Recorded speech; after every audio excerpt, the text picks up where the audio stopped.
শীতে কাঁপে তারা, বিবেক কাঁপে না আমাদের। স্বপ্ন ছোট, কষ্ট বিশাল, একটা কম্বলই বলে দেয় সব। লাখ টাকা দিয়েও ভালোবাসা কেনা যায় না।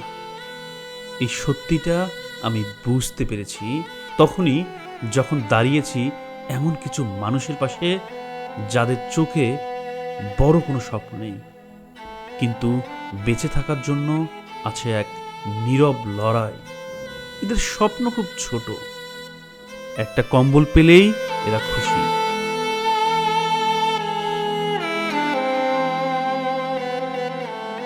কখনো ভেবে দেখেছেন কেন? একবার নিজের বিবেককে প্রশ্ন করুন, কারণ এই কম্বলটুকুও কেউ এদের দেয় না।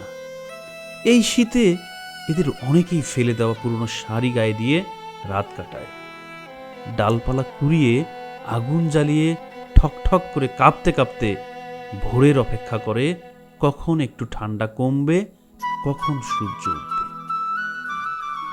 আমাদের সমাজ কি এদের দেখে, নাকি দেখেও না দেখার ভান করে এড়িয়ে যায়? অথচ এরাই আমাদের সমাজের সব থেকে বড় অংশ। রাস্তার পাশে, ফুটপাতে, মাটির কাছাকাছি থেকে জীবন চালিয়ে যায় তারা। আপনি জেনে অবাক হবেন, এদের অনেকেরই স্বামী নেই, বয়স হয়ে গেছে, শরীর আর আগের মতো চলে না।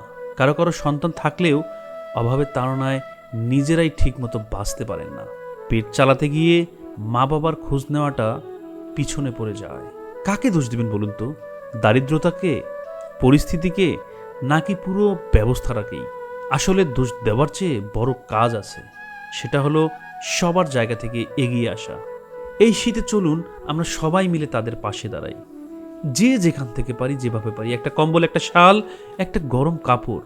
হয়তো আপনার ঘরেই এমন কিছু আছে যা আপনার কাজে লাগছে না, কিন্তু কারো পুরো শীতের রাতকে উষ্ণ করে দিতে পারে। মনে রাখবেন, এই ছোট কাজটাই কারোর জন্য হতে পারে একটা নিরাপদ রাত, একটা শান্তির ঘুম, আর বেঁচে থাকার সাহস। কারণ সহানুভূতি সমাজকে মানুষ করে, মানবিকতাই আমাদের আসল পরিচয়। চলুন এই শীতে আমরা শুধু নিজেদের জন্য নয়, অসহায় মানুষগুলোর জন্যও ভাবি। একটা কম্বল, একটুখানি ভালোবাসা, এটুকুই যথেষ্ট।